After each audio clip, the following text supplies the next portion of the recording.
마음서재 독자님, 안녕하세요. 오늘은 허먼 멜빌의 불멸의 작품 모비딕에 대해 이야기해보려 합니다. 이 작품은 단순한 고래 사냥 이야기가 아닙니다. 인간 존재의 본질을 바다라는 무대를 통해 탐색하는 대서사시입니다.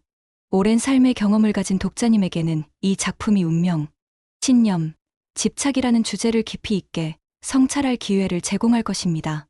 특히 삶의 목적과 광기의 경계, 자연 앞에서의 인간의 한계에 대한 묵상을 통해 우리 자신의 삶을 돌아보게 만드는 작품입니다. 허먼 멜빌이 1851년에 발표한 모비딕은 19세기 미국 문학의 걸작으로 젊은 뱃사람 이슈메일의 시선으로 시작됩니다. 이슈메일은 우연히 고래잡이 배 피커드호에 승선하게 되는데 이 배의 선장은 에이어브라는 인물입니다. 에이어브는 이전 항해에서 하얀 고래 모비딕에게 다리를 잃은 후 복수심에 사로잡혀 모비딕을 찾아 전 세계 바다를 떠돌고 있습니다.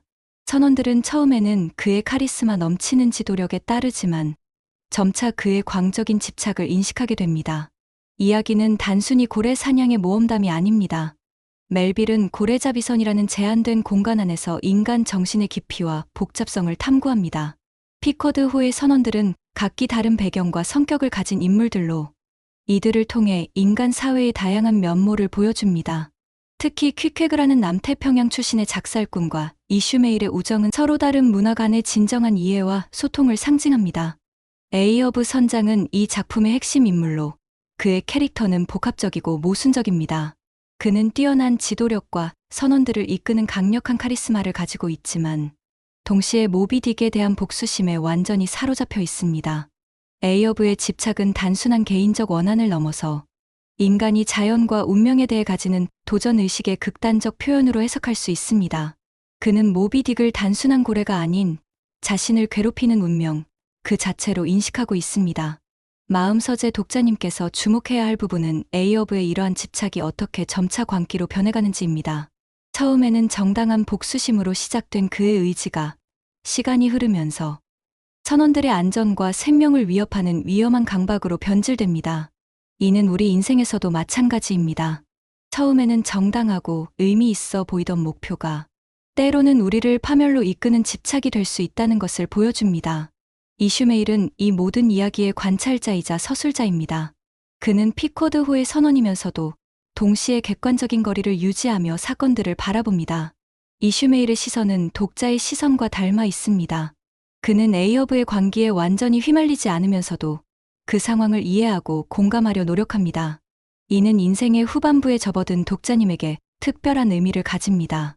우리는 살아가면서 수많은 에이어브를 만나고 때로는 우리 자신이 에이어브가 되기도 합니다. 하지만 이슈메일처럼 적절한 거리를 유지하며 상황을 관찰하고 그 경험을 지혜로 승화시키는 것이 중요합니다. 멜빌은 작품 곳곳에서 고래와 바다에 대한 방대한 지식을 펼쳐 보입니다. 이는 단순한 정보 전달이 아니라 인간이 자연을 이해하려는 노력과 그 한계를 보여주는 장치입니다. 아무리 많은 지식을 쌓아도 바다의 신비와 고래의 본질을 완전히 파악할 수 없다는 것. 이는 인간 존재의 근본적 한계를 상징합니다. 특히 모비딕이라는 하얀 고래는 신비롭고 설명할 수 없는 자연의 힘 또는 운명 자체를 상징합니다. 모비딕의 상징성은 다층적입니다. 어떤 이에게는 신적 존재로, 어떤 이에게는 악마적 존재로, 또 어떤 이에게는 단순히 거대한 자연의 힘으로 해석될 수 있습니다. 이러한 다이성이야말로 이 작품의 깊이를 만들어내는 요소입니다. 마음서재 독자님의 인생에서도 이와 같은 모비딕 같은 존재들이 있었을 것입니다. 병, 상실, 이해할 수 없는 고통, 예상치 못한 시련들 말입니다. 이러한 존재들 앞에서 우리는 어떻게 반응해야 할까요? 에이어브는 모비딕과의 대결을 선택했습니다. 그는 자신의 모든 것을 걸고 그 거대한 존재와 맞섰습니다. 하지만 그 결과는 파멸이었습니다. 작품의 마지막 부분에서 피커드호는 마침내 모비딕을 만나게 되고 3일간의 치열한 추격전 끝에 배는 침몰하고 에이어브를 비롯한 선원 대부분이 죽습니다. 오직 이슈메일만이 살아남아 이 이야기를 전하게 됩니다. 이 결말에서 우리는 중요한 교훈을 얻을 수 있습니다. 인간의 의지와 신념이 아무리 강해도 때로는 우리를 넘어서는 힘들이 존재한다는 것입니다. 에이어브의 비극은 그가 이러한 한계를 인정하지 않고 끝까지 자신의 의지를 관철하려 했다는 데 있습니다. 반면 이슈메일은 살아남았습니다. 그는 에이어브의 집착에 완전히 휘말리지 않았기 때문입니다. 마음서재 독자님께서 인생의 후반부에 접어들면서 가장 중요한 것은 바로 이것입니다. 언제 싸우고 언제 받아들여야 하는지를 아는 지혜입니다. 에이어브처럼 끝까지 저항하는 것이 때로는 필요하지만 이슈메일처럼 살아남아 그 경험을 의미 있는 이야기로 전하는 것도 중요합니다. 삶에서 마주하는 모든 모비딕들과 정면 승부할 필요는 없습니다. 때로는 그것들과 공존하며 그 경험을 통해 더 깊은 이해와 지혜를 얻는 것이 더 가치 있을 수 있습니다. 멜빌은 이 작품을 통해 인간 정신의 위대함과 동시에 그 한계를 보여줍니다. 에이어브의 집착은 인간 의지의 극한을 보여주는 동시에 그 의지가 어떻게 파멸로 이어질 수 있는지를 경고합니다. 하지만 이것이 인간 정신을 폄하하는 것은 아닙니다. 오히려 그 정신의 숭고함을 인정하면서도 그것이 가져올 수 있는 위험을 동시에 경고하는 것입니다. 작품 속에서 바다는 인간 무의식의 상징이기도 합니다. 넓고 깊은 바다 위에서 벌어지는 모든 일들은 우리 내면에서 일어나는 정신적 갈등의 의미로 읽을 수 있습니다. 피코드호라는 작은 배는 의식의 영역이고 그 주변을 둘러싼 광활한 바다는 무의식의 세계입니다. 모비딕은 그 무의식 깊은 곳에서 나타나는 원초적 힘 또는 억압된 욕망의 상징으로 해석할 수 있습니다. 이러한 관점에서 볼 때 에이어브의 추격은 자신의 무의식과의 대결로 이해할 수 있습니다. 그는 자신이 통제할 수 없는 내면의 힘과 맞서려 하지만 결국 그 힘에 압도당하고 맙니다. 이는 우리 모두가 가지고 있는 내면의 갈등과 닮아 있습니다. 나이가 들수록 우리는 자신의 내면을 더 깊이 들여다보게 되고 때로는 그 깊은 곳에서 예상치 못한 것들을 발견하게 됩니다. 멜빌의 문체 역시 주목할 만합니다. 그는 성경적인 장엄함과 셰익스피어적인 비극성을 결합하여 독특한 문체를 만들어냅니다. 특히 에이어브의 독백들은 햄릿이나 리어 왕의 독백을 연상시키는 깊이와 강렬함을 가지고 있습니다. 이러한 문체는 작품의 주제의식과 완벽하게 조화를 이루며 독자로 하여금 마치 고대 그리스의 비극을 보는 듯한 숭고함을 느끼게 합니다. 작품의 구조 역시 흥미롭습니다. 이슈메일의 1인칭 서술로 시작하지만 중간중간 3인칭 서술로 바뀌면서 다양한 시점을 제공합니다. 이는 독자가 사건을 다각도로 바라볼 수 있게 해주며 특히 에이어브의 내면 세계를 깊이 있게 탐구할 수 있게 합니다. 이러한 서술 기법은 현대 소설에서도 자주 사용되는 방식으로 멜빌이 얼마나 혁신적인 작가였는지를 보여줍니다. 마음서재 독자님에게 이 작품이 주는 또 다른 메시지는 우정과 연대의 가치입니다. 이슈메일과 퀴퀘그의 우정, 선원들 간의 동료애는 에이어브의 광기적 집착과 대비되는 따뜻한 인간성을 보여줍니다. 인생의 후반부에서 가장 소중한 것은 바로 이러한 인간적 유대감입니다. 아무리 큰 목표나 신념이 있어도 그것이 인간관계를 파괴한다면 진정한 의미를 가질 수 없습니다. 스타벅 1등 항해사의 캐릭터도 중요합니다. 그는 에이어브의 광기를 일찍부터 알아차리고 경고하지만 결국 선장의 권위에 굴복하고 맙니다. 이는 우리 사회에서 자주 볼 수 있는 현상입니다. 옳은 것을 알면서도 권위나 집단의 압력에 굴복하는 것 말입니다. 스타벅의 갈등은 개인의 양심과 집단의 논리 사이에서 고민하는 모든 사람들의 딜레마를 보여줍니다. 작품 전반에 걸쳐 나타나는 종교적 상징과 철학적 탐구도 깊이 있게 살펴볼 필요가 있습니다. 멜빌은 기독교적 전통과 동시에 동양 철학, 특히 불교적 사유를 작품 속에 녹여냅니다. 이는 19세기 중반이라는 시대적 배경을 고려할 때 매우 선구적인 시도였습니다. 에이어브의 모비딕에 대한 집착은 구약성서의 욥기를 연상시키기도 하고 동시에 그리스 신화의 프로메테우스를 떠올리게 하기도 합니다. 페다라는 파시족 출신의 작살꾼의 예언도 흥미로운 요소입니다. 그는 에이어브의 죽음을 예언하면서도 그 예언이 에이어브의 집착을 더욱 강화시키는 역할을 합니다. 이는 운명과 자유의지 사이의 복잡한 관계를 보여주는 장치입니다. 우리는 자신의 운명을 알면서도 그것을 받아들이거나 거부할 자유를 가지고 있습니다. 하지만 그 선택이 때로는 예언을 실현시키는 결과를 가져오기도 합니다. 작품의 마지막 부분에서 모비딕과의 3일간의 전투 장면은 문학사상 가장 긴장감 넘치는 해상 전투 중 하나입니다. 하지만 이 전투는 단순한 액션이 아니라 인간 의지와 자연의 힘 사이의 형이상학적 대결로 읽어야 합니다.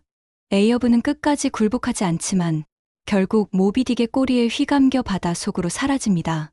이는 인간의 한계에 대한 냉혹한 인식을 보여줍니다. 이슈메일의 생존은 단순한 우연이 아닙니다.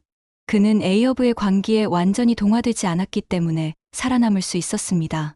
그리고 그의 생존은 이야기를 전하기 위한 필수적 조건이었습니다. Call Me Ishmael로 시작하는 이 작품은 결국 이슈메일이 자신의 경험을 독자에게 전하는 증언록인 것입니다. 이는 우리 모두가 가져야 할 자세이기도 합니다. 살아남은 자의 의무, 경험을 지혜로 승화시켜 다음 세대에 전하는 것 말입니다. 마음서재 독자님께서 이 작품을 읽으시면서 가장 중요하게 생각하셔야 할 것은 바로 이것입니다. 우리는 모두 각자의 모비딕을 가지고 있습니다. 그것은 극복해야 할 시련일 수도 있고 받아들여야 할 운명일 수도 있습니다. 중요한 것은 그것과 어떻게 관계를 맺느냐 하는 것입니다. 에이어브처럼 끝까지 대결할 것인가, 아니면 이슈메일처럼 적절한 거리를 유지하면서 그 경험을 의미 있는 이야기로 만들 것인가 하는 선택의 문제입니다. 노년의 독자에게 이 작품은 특별한 의미를 가집니다. 인생의 항해가 거의 끝나가는 시점에서 우리는 자신이 추구해온 것들이 과연 가치 있는 것이었는지 돌아보게 됩니다. 때로는 에이어브처럼 무언가에 집착했던 자신을 발견하기도 하고, 때로는 이슈메일처럼 관찰자의 시선을 유지했던 자신을 발견하기도 합니다. 중요한 것은 그 모든 경험이 우리를 더 깊이 있는 인간으로 만들어준다는 것입니다. 집착과 고요함 사이에서 우리는 어떤 선택을 해야 할까요? 모비딕은 이에 대한 명확한 답을 주지 않습니다. 대신 그 질문의 복잡성과 깊이를 보여줄 뿐입니다. 하지만 바로 그 점이 이 작품의 위대함입니다. 인생의 근본적 질문들에 대해 성급한 답을 주는 것이 아니라 그 질문들을 더 깊이 있게 탐구할 수 있는 장을 마련해 주는 것입니다. 삶의 마지막 항해를 준비하는 독자님에게 이 작품은 깊은 묵상의 기회를 제공합니다. 자신의 인생에서 만났던 모비딕들을 떠올리며 그것들과 어떻게 관계를 맺었는지, 그리고 그 경험이 자신에게 어떤 의미를 가지는지 생각해 보시기 바랍니다. 그리고 무엇보다도 이슈메일처럼 살아남은 자의 지혜를 발휘하여 그 경험들을 의미 있는 이야기로 만들어 다음 세대에 전하는 것이 중요합니다. 모비딕은 결국 인간 정신의 깊이와 한계를 보여주는 거대한 거울입니다. 이 거울 앞에서 우리는 자신의 모습을 더 선명하게 볼 수 있습니다. 에이어브의 집착 속에서 우리 자신의 모습을 발견하기도 하고, 이슈메일의 지혜로운 관찰 속에서 우리가 지향해야 할 바를 찾기도 합니다. 이것이 바로 고전 문학의 힘입니다. 시대를 초월하여 인간 존재의 본질적 문제들을 탐구하고 독자로 하여금 자신의 삶을 더 깊이 성찰하게 만드는 것입니다. 마음서재 독자님, 모비딕이라는 거대한 바다 앞에서 우리는 모두 작은 배를 탄 항해자들입니다. 때로는 폭풍우를 만나기도 하고, 때로는 고요한 바다를 만나기도 합니다. 중요한 것은 그 모든 경험을 통해 우리가 더 지혜로운 항해자가 되는 것입니다.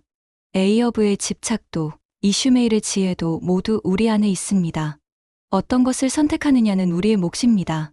하지만 한 가지 확실한 것은 이 작품을 통해 우리는 더 깊이 있는 인간이 될 수 있다는 것입니다. 독서를 통한 내면의 항해, 그것이야말로 모비딕이 우리에게 주는 가장 큰 선물입니다.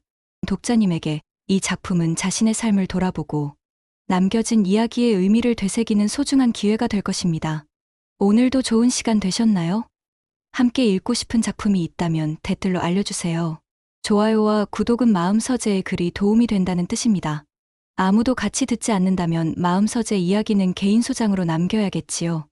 오늘도 끝까지 들어주셔서 감사합니다. 안녕히 계세요.